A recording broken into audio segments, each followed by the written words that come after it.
Les dettes karmiques, vaste programme. Je préfère parler de rééquilibrage karmique. Pour moi, le mot dette est relié quand même à un sentiment de culpabilité, quelque chose que l'on doit payer. Alors, peut-être, oui, mais pour les personnes que je vais recevoir, je parle plutôt de rééquilibrage.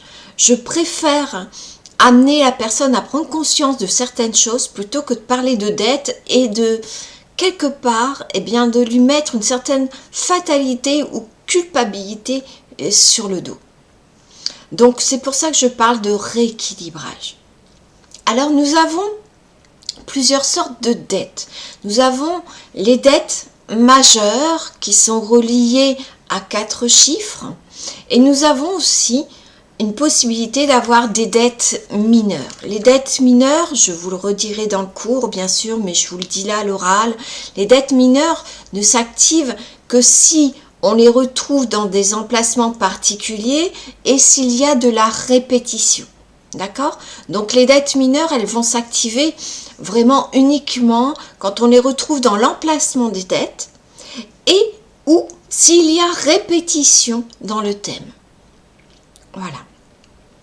Bien, les dettes, vraiment, essayez de ne pas mettre quelque chose de difficile sur le dos de la personne.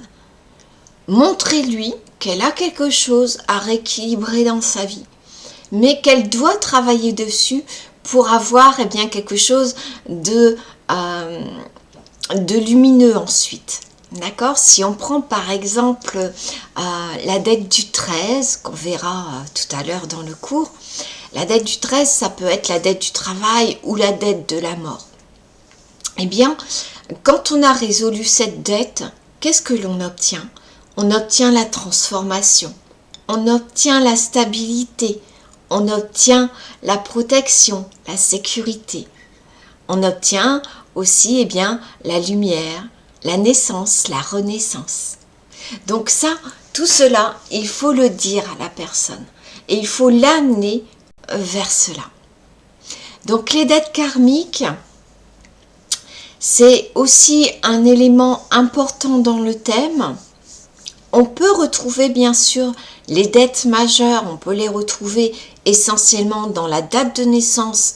Et dans la date de naissance, les dettes karmiques seront toujours plus importantes que celles que l'on retrouvera aussi peut-être dans le nom et le prénom. D'accord? Tout ce qui se trouve dans la date de naissance, je le rappelle, est toujours supérieur à ce que l'on peut trouver dans le nom et le prénom. Voilà. Eh bien écoutez, je vous laisse continuer le cours et découvrir ces fameuses dettes karmiques.